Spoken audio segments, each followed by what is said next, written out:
Yeah, good afternoon. The subject of SDG goals has been dealt in detail by Shri A.K. Jain. There are 17 SDGs, out of which apparently only 4 connected to the environment. Next slide. These are the goal numbers 6, 13, 14 and 15. But if you go into depth, almost all the SDGs are connected with the environment.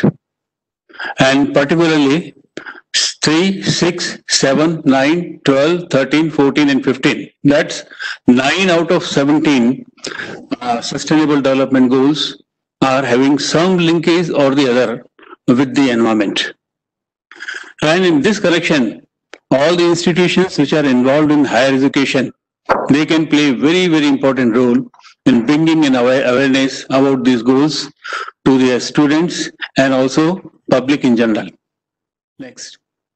So these are the 9 SDGs which are having linkages with the environment. Next. Now talking about the environmental sustainability, our understanding in general is that meeting the resource and services needs of the current and future generations. The emphasis is also not only on the current generation but future generation without compromising the health of the ecosystems that provide these services. So this is the broad understanding of the environmental sustainability. This has been worked upon by a team led by Dr. John Morelli of the Rochester Institute of Technology. He and his team, they have proposed this elaborate definition of the environmental sustainability. It says that a condition of balance, resilience, and interconnectedness that allows human society to satisfy its needs while neither exceeding the capacity of its supporting ecosystem to continue to regenerate the services necessary to meet those needs, nor by our actions diminishing biological diversity. So, the needs of the human society, the present as well as the future generation, shall be met in such a manner that we don't cause any damage to the ecosystems. And the major component of the ecosystem is the biological diversity. Next. Next.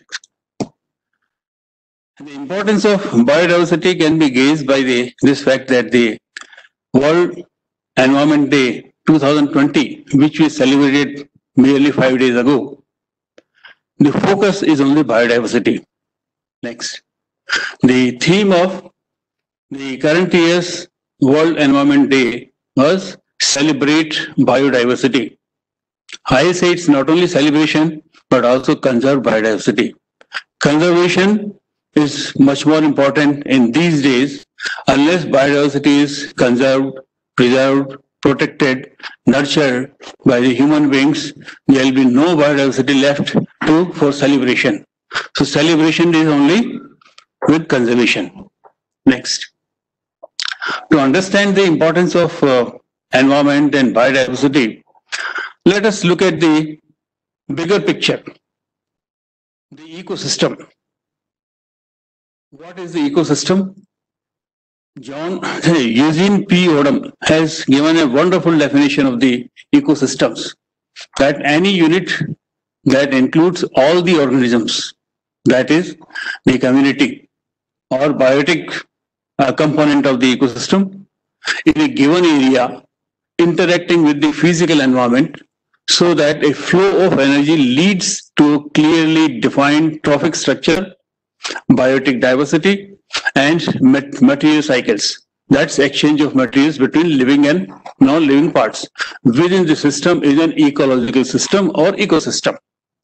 So, two things need to be understood here, that unless there is flow of energy and cycling of nutrients, any system devoid of any of these two factors cannot be termed as an ecosystem.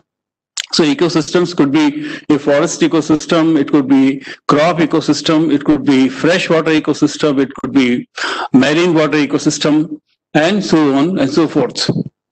All the ecosystems will be consisting of these 6 ingredients, that is inorganic substances, organic compounds like proteins, fats, everything, climate regime, temperatures, rainfall, then the producers of the organic, either plants and animals, whether they are microorganisms or macro plants and animals, which produce the food, which photosynthesize and provide food to everybody else.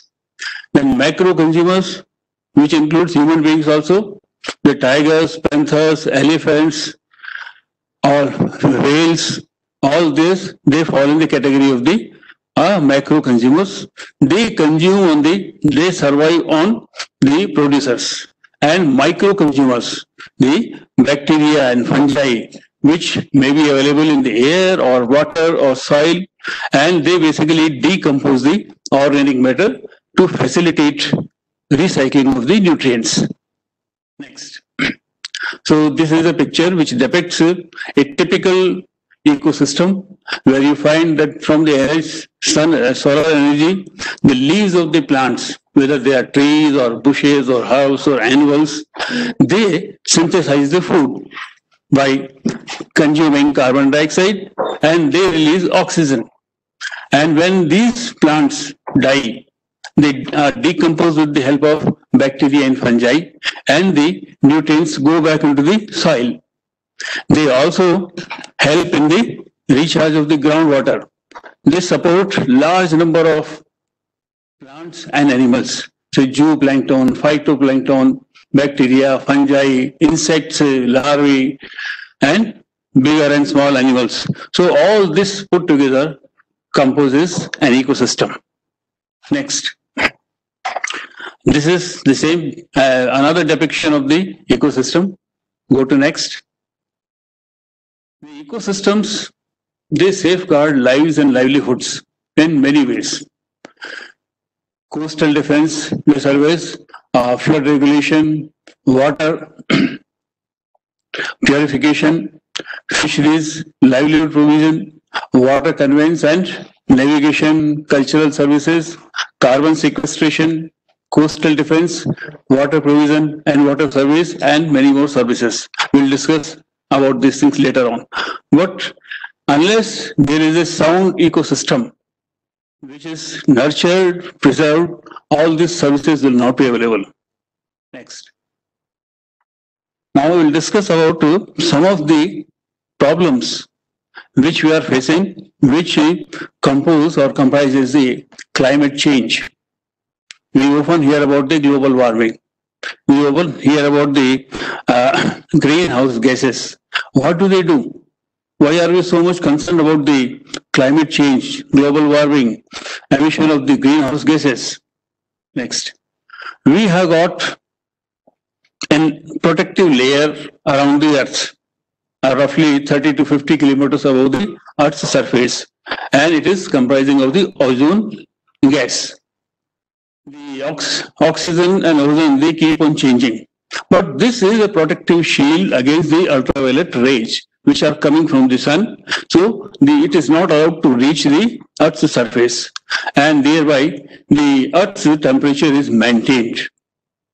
For last many centuries or millions of years, the Earth's temperature has not gone up beyond 1.5 degrees centigrade. But now the scientists say that it may go to 2 degrees. So even if there is a rise of half a degree temperature on the Earth's surface, what is going to happen? We will be feeling extremely hot weather. 14% of the global population will be exposed to severe heat at least once every year. And if temperature goes to 2 degrees, it will be 37%.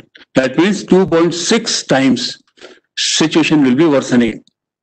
Like sea ice free Arctic. At least every 100 years, the temperature is 1.5 degrees. If it goes to 2 degrees, it will happen in 10 years, once in 10 years. So that means 10 times situation is going to be worsened. Sea levels will rise. In last so many years, the temperature at 1.5 degrees, there was a rise of only 40 centimeters. But it will go up to 46 centimeters. And with this rise, many of the coastal cities will be flooded. They will be submerged. So that's the problem. I hope that most of you must have seen the film of Al Gore, The Inconvenient Truth. So these details you can find. How many cities, which city, in which country is going to be submerged. Next. Coral reefs, there will be reduction, decline in the coral reef. Coral reef are the food for the fish and all the marine life. If their quantity declines, so there will be not much food left for the marine life. And majority of the people in the world are dependent on the marine products. So if temperature goes by half a degree more, 99% of the coral reef will be declining. So that's 29% worsening situation. Fisheries, in marine fisheries, 1.5 million tons will go up to, decline will be up to 3 million tons. That is, it will be, rate of decline will be doubling. So this is the impact of increase in the temperature. Next. This we can also extrapolate, say there are studies, there are many more factors. There will be melting of the snow caps. This will lead to many other problems, flooding in the plains, all types of things will happen. Another problem which we feel on the environmental front is the bioaccumulation. Bioaccumulation, that means we are polluting the, say suppose, the oceans. We release a lot of, say, pollutants. Pollutants per se, like DDT, it may look minuscule to us, but when small planktons consume it, then it goes small particles, small quantity into their cells. And when they are consumed by the small fishes are eaten by the bigger fishes by otters, and say polar bear likes. With every stage, with the passage of energy, there is more and more accumulation of these pollutants, which will lead to death. And that's how many of these species are becoming extinct, only because of the actions, wrong actions of the human beings. Next. Another example you can see of DDT only, say when it say fishes are eaten by birds, already the quantity of, so you can see per parts per million, it is going up from 5,000 to 25 to 5,000 in the case of birds, and that leads to their death. Next. So it's a bioaccumulation and biomagnification. With every stage in the food web, when we start from the microorganisms and go to the bigger animals, there is more accumulation of the pollutants leading to their death. Next. Another example we can take of diclofenac. It's a medicine used for the, say, pain, giving relief from pain to the human beings. But much larger, though it has been banned in 2006, many of the places, the veterinary doctors, they were administering these medicine to the cattle. When the cattle died, it was found that there was huge amount of this particular medicine in their carcasses. When these carcasses were eaten by the eagle, they died, vultures. The vultures died. And only when we started finding, especially in India and globally also, why there is a huge decline in the population of the vultures, then it was traced to the diclofenac. And then it was banned. And now efforts are being made to revive the population of the vultures.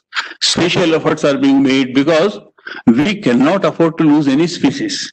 Because all species play a very, very important role in the maintenance of ecological balance. And that particular function is known as ecological niche. Ecological niche of each and every species is distinct, unique. Nobody, no species can take over the role of another species. So, unknowingly, if we make any species to go extinct, we don't know how much damage we are causing to the ecosystem, and ultimately we ourselves may be getting harmed in the process. Next. Well, just next. Like I say, there are a number of examples how many species we have lost in the last, say, 50 years. It is estimated even today also that we are losing 1.5 million species per annum. Next. Ecosystems, species, wild populations, local varieties and breeds of domesticated plants and animals are shrinking, deteriorating or vanishing. The essential interconnected web of life on Earth is getting smaller and smaller and increasingly frayed. Environment, this loss is a direct result of human activity and constitute a direct threat to the human well-being in all regions of the world. According to another recent study, biological diversity loss has crossed the safe threshold in most of the world, leaving many ecosystems in the danger of collapse. Next. I'll say the example from China will be very, very interesting.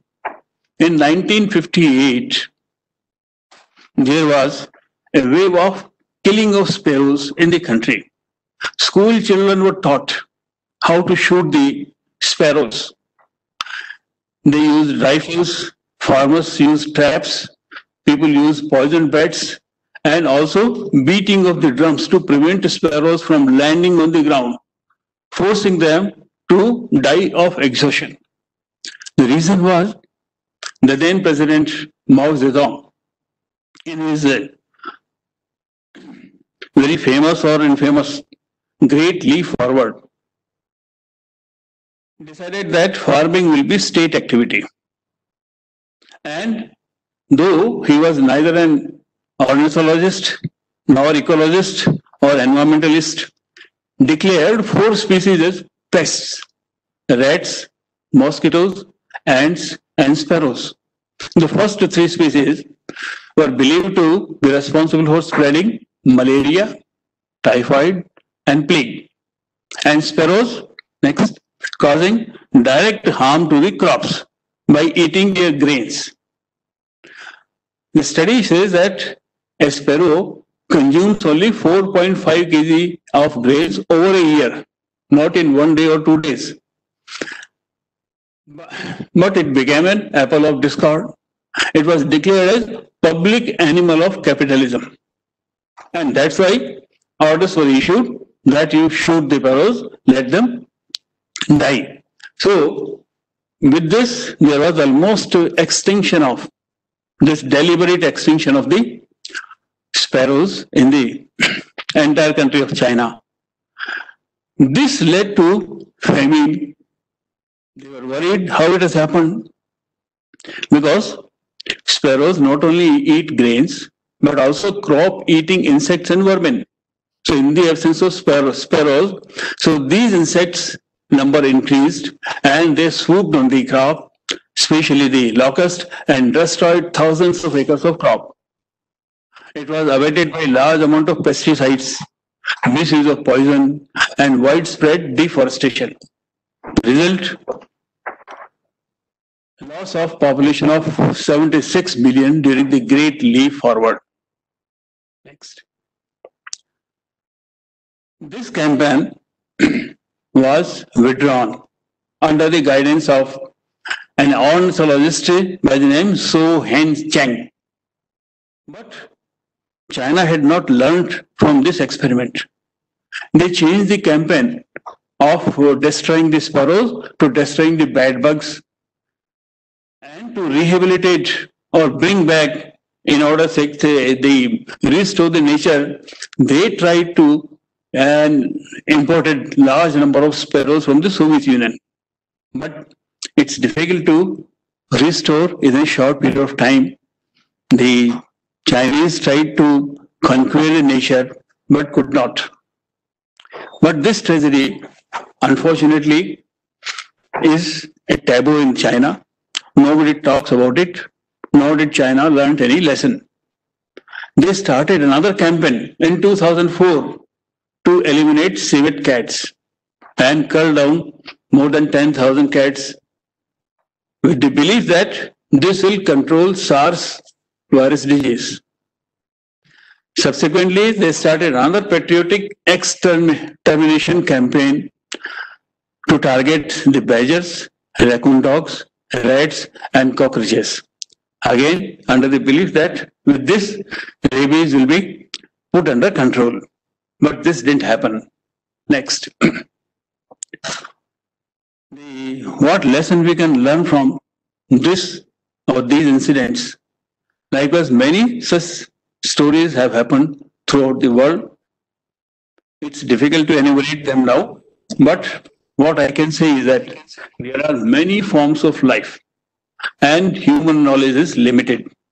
We hardly know about 10 to 12% of the life forms. We are still unaware of you can say 88% of the life forms. So how they are contributing to the maintenance of the ecological balance? What is their function? And what if any of this species goes away? Because these are from microscopic plants and animals to the mammoth-sized plants and animals. We are losing species by way of poaching as well as because of pollution. We are polluting air, we are polluting water, we are polluting soil, everything. But the number one enemy of the biodiversity is the habitat loss. So what is this habitat? I can say habitat is their house where they live, but we are encroaching upon their habitat. It's getting fragmented. The corridors are being lost. Even the sanctuaries and national parks are not honored. The rate of loss is unprecedented and rapidly rising. Around 1 billion species of plants and animals are threatened from extinction now. Next. Biodiversity loss has crossed the safe threshold. Most of the ecosystems are on the verge of collapse. A report in the journals Science says that 58% of the Earth's land surface, which is home to 71% of the all human beings, has lost enough biodiversity. So is biodiversity that important?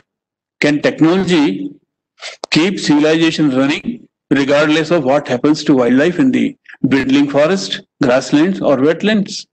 The answer is clear no. It's in our own interest to preserve whatever is left. Next. Why biodiversity is important? There are 5 reasons. First one is, and foremost, is the food. 75% of the food supply comes from 12 plant species. More than 90% of the livestock population comes from just 15 mammals and birds. The wide range of wildlife makes agriculture possible. Bats, bees, birds, dragonflies, frogs, ladybugs, mantises, moles, nematodes, spiders, toads, wasps, etc. They help in pollination, eating of pests, and producing manure. In the history of mankind, 7,000 species of plants have been cultivated so far. But now we have come down to 12 major species of the plant, which provide food to the human beings. But there are many more species available. Think of a scenario if these 12 plant species, which are grown now as monoculture, are affected with some disease, then the entire species will be wiped out and there will be shortage of food. That's why biodiversity is important. Biodiversity, that means the plants which are available in the wild and wild varieties of these food supplying plants, they serve as gene pools. And you cannot price it. It's priceless. Monocultures may be wiped out due to drought or disease. But then these wild species, we always can fall back and bring back the species again. Next. Health. Biodiversity is intricately linked to the human health and also the health of all other forms of life in many ways. Higher biodiversity has been linked to lower instances of diseases. The people who are living in or around the forests are found to be healthier because they are inhaling pure oxygen. The sky is clear. They are getting fresh fruits, edible items from the forest. Likewise, people in the towns also or cities who live in the in or around green areas or surrounded by the greenery, they are supposed to live longer and healthier. So, loss of biodiversity, every time a species goes extinct, we never know what it could have provided to us. A drug for life-threatening disease or vaccine to cure diseases like cancer or even COVID-19. Next. Ecosystem services. We get clean air, clean water, healthy soil, and raw materials for various industrial products. It provides resilience. Resilience, that means it provides insurance. Insurance against what? Ensures ecosystem against decline in their functioning, because many species provide greater guarantees that some will maintain functioning even if others fail. And ethics, aesthetics, and awe. No doubt, biodiversity is bigger than any one species, including Homo sapiens. When thousands or millions of species are available, and we, as I told you, we know only about 10 to 12% of the species, and many species are becoming extinct. We don't know what we are losing. So, even if human beings, Homo sapiens species goes away, it is not going to adversely affect the nature. Beauty, it provides beauty. The many perks that once you go to a forest area for a picnic or spend a day there in a resort, you feel that you are more creative, your memory increases, and faster healing. In Japan, people have say the forest department has started say forest healing or forest therapy. People who are suffering from many diseases, they spend a week or 10 days or 15 days in the forest and they come back fully healed. Next. Water crisis. I think a lot of articles have come, a lot of data is available. Next. In our country, this picture depicts that in desert areas where water is scarce, how precious it is, and for getting even one pot of water, how much of effort has to be made, and even then it's not available. Next. This talks about how much care we are taking about the nature. Survey says that globally, over 1/3 or 30% of edible food produced per annum is wasted. On the one hand, we find that in certain pockets there is scarcity of the food and we are wasting 30% of the food.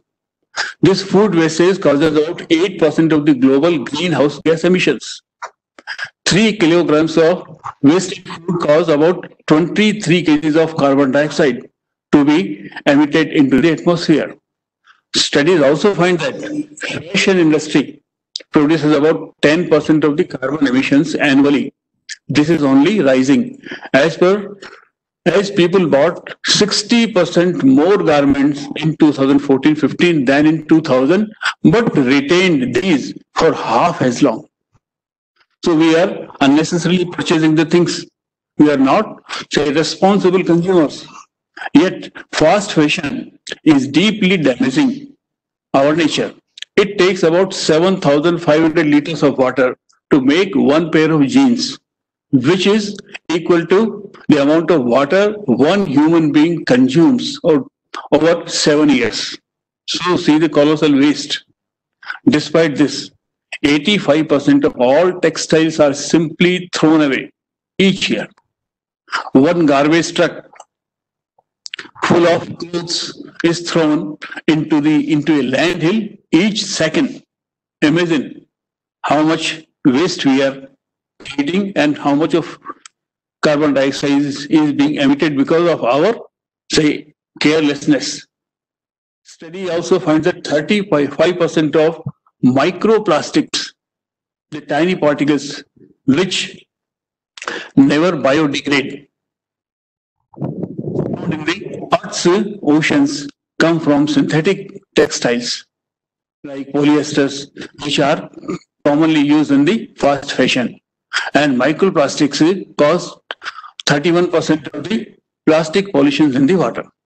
So this is how much. So if we can cut down all these things, we can reduce the pollution of the water, we can reduce carbon emissions. Next. The gifts of trees are known to everybody. Next. Now, in this era of COVID-19, what are the challenges we are facing? We are facing the problems of climate change, food security, water security, human health, socio-economic development, disaster risk reduction, ecosystem degradation, and biodiversity loss. Next. So, how do we overcome these challenges? We have to rethink. We have to refuse certain things, reduce, reuse, repurpose, recycle, and rot. Next. The same Professor John Miller has given 15, the entire team of Rochester Institute of Technology has come out with wonderful 15 guiding principles to ensure that environmental stability is maintained. They have divided these 15 principles into 5 groups. First is the societal needs. Produce nothing that will require future generations to maintain vigilance. That means we should take care of the future generations also. We should not consume all what is available, whether they are renewable or non-renewable. Design and deliver products and services that contribute to a more sustainable economy. So this takes care of not only the human beings, but also the industries. They should come up with certain designs and also deliver products and services which will contribute to the more sustainable economy. It should support the local employment. Otherwise, we are seeing people are coming from villages and coming to the bigger cities. And now in this period of pandemic, there is reverse migration. They are going back and in the process getting infected, and many of the people have died also. It's a very, very sad story. It should support fair trade, not unfair trade. That's why there is need to review the environmental attributes of raw materials and make environmental sustainability a key requirement in the selection of ingredients for new products and services. Next. Preservation of biodiversity.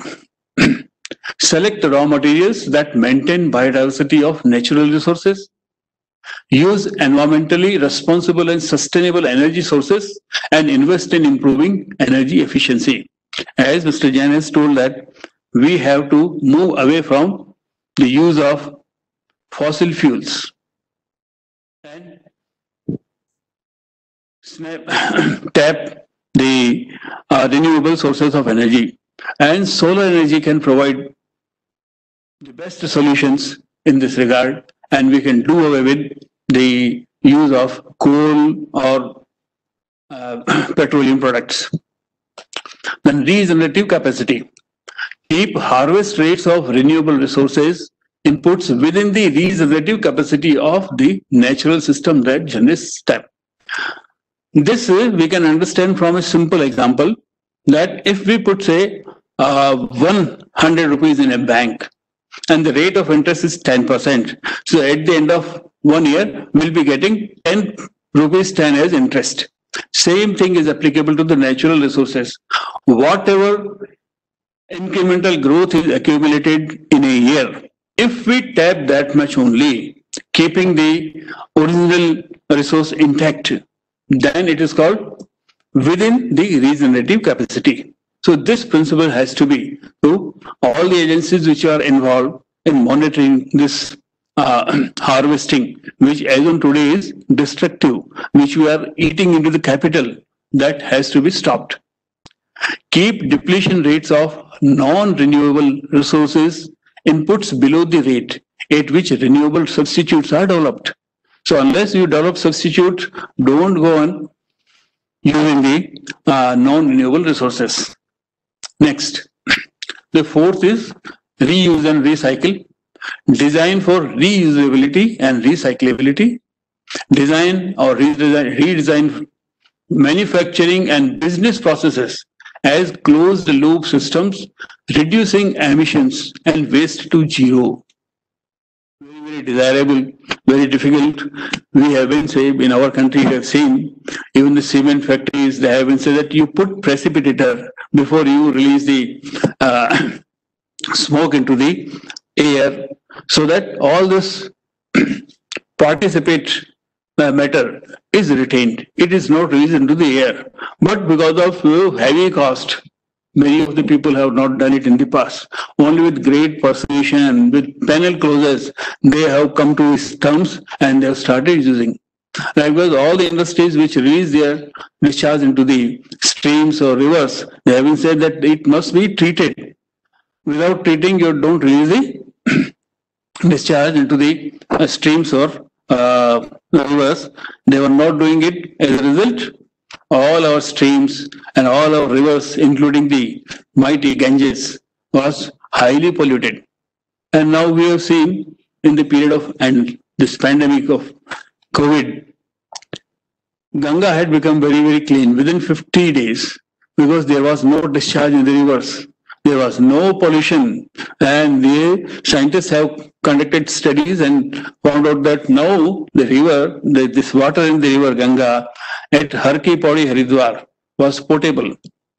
So this kind of thing has happened. The Himalayas could be seen from as far as Jalandhar, which was not available earlier, which nobody could see in the last 100 years. So this is the impact of reducing or redesigning and bringing waste to zero. So this was because nothing was happening. But if everything is going on, even then the emission is zero or brought to minimum. That is what is desirable. Then constraints of non-renewable resources and waste regeneration. This scale, that is population into consumption per capita into technology. The scale of human economic subsystem should be limited to a level that, if not optimal, is at least within the carrying capacity and therefore sustainable. If the scale is more than the carrying capacity, naturally the non-renewable resources will be depleting.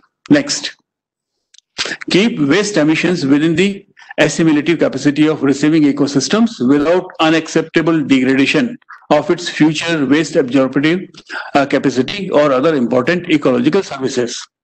Develop transportation criteria that prioritize low impact transportation models and approach all product development and product management decisions with full consideration of the environmental impacts of the product throughout its life cycle, not for a short period of 2 years or 5 years or 10 years. So these are the 15 prescriptions, and if all countries accept these and really put it into practice, then we can ensure the stability of the environment, not otherwise. Next, what is good of having a nice house without a decent planet to put it on? We can't construct, nobody will like to construct a palace in the desert. Next, a nation that destroys its soils destroys itself. Forests are the lungs of our land, purifying the air and giving fresh strength to our people, told by Franklin Roosevelt, the former president of USA. Next, only few. So conservation challenges and opportunities in the post-COVID-19 world. Few slides more. Next. COVID-19 crisis can be ascribed to what we can say rooted in the disruption of the ecosystem illegal wildlife trade, or race for global economic supremacy through some sort of biological warfare. Nobody is sure about it. But the problem is there. Even one small dot has power to stop the completion of a sentence. And here, not even dot, minuscule, which cannot be seen by our naked eyes. The microscopic organism, one only, has created havoc in the entire world. If we keep on disturbing the nature, we keep on, say, diminishing the biodiversity, species go on extinct, some other species will come, which we are not aware. As it is, our knowledge is limited to 12% of the life forms, and these may be much more dangerous. It will be difficult for us to handle. So, tiny invisible viruses, threat of extreme poverty and hunger, widening social inequality. It has triggered reverse migration and emerging social unrest. These are new normals. Next. But there are pleasant surprises of this COVID crisis.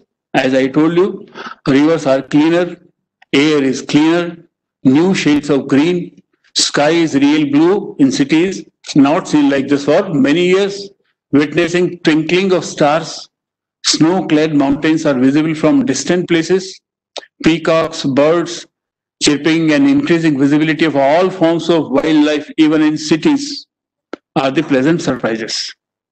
It only shows that if human beings don't interfere with the nature, it's such a wonderful place to live on. If we keep on interfering, then what we have seen, it's a COVID now, something else may come tomorrow. Next. What are the lessons learned of this? The zoonotic diseases like Nipah, avian influenza, Zika, and coronavirus are linked to loss of biodiversity and forest. Illegal wildlife trade and wet wildlife market is the probable cause.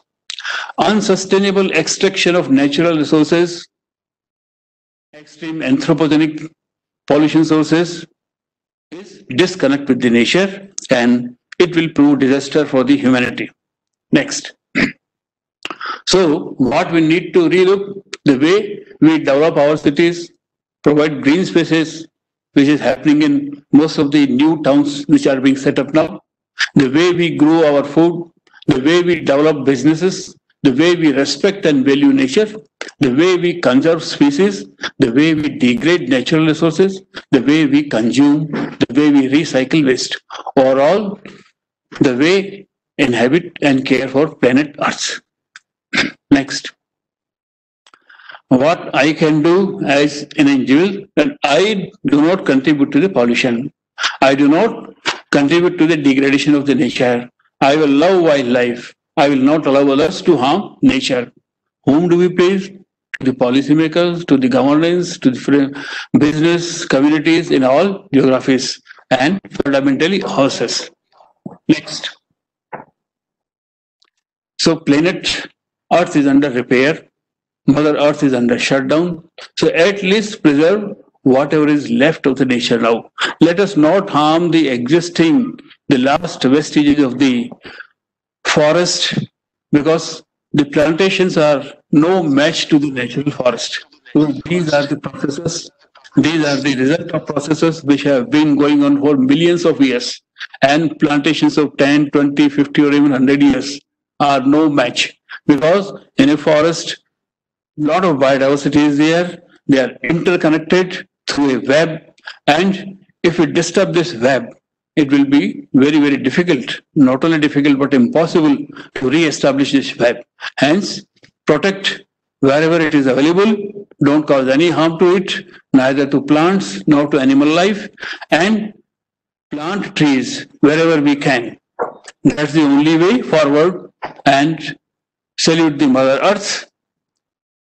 If we save the planet Earth, the greenery, the biodiversity, it will save us. Thank you.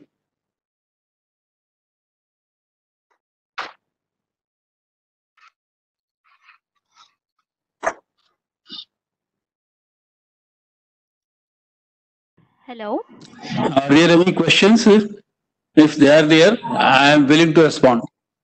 Thank you, sir. Yes, we have few questions from Dr. T. Nagasai Kumar. He's asking what measures are required for controlling accidents that diminish environmental biodiversity. For example, stearin gas leakage in Vizag, in a scenario where cities are expanding with respect to SDG. Pardon me, can you repeat or read the question? The last part. Yes, sir. I'm just reading once again. What measures are required for controlling accidents that diminish environmental biodiversity? For example, stearin gas leakage in Vizag, in a scenario where cities are expanding. Say what has happened in Vizag is a very unfortunate incident. But say increasing the greenery, had there been more of greenery, more of forests in that area, in and around, especially in the factory itself, that could have absorbed most of the gas. Probably there was not that kind of stipulation, and it's a man-made mistake. Say even this cushion will be serving purpose to a limited extent. It cannot absorb all the lethal gas emitted in a day or say hours. So that's the challenge. So this kind of accidents cannot be taken care of. So it's a man-made mistake that man should have taken care. That has not happened. But biodiversity, if we grow more of trees, and then in fact Vizag area, a lot of biodiversity is available in and around the city itself. But we are going on destroying it in the name of development. So that has to be halted first of all. There are no quick fix solutions. If we lose biodiversity, we'll be losing it forever. And as I told you, the plantations are no match to the natural forest. That's why all the more need to preserve, protect whatever is left over, and try to increase the green cover wherever nothing is available. Hope it satisfies the query of the. Yes, sir. Thank you. Yeah. From audience, any questions? If anyone wants to ask questions, please unmute yourself and ask query.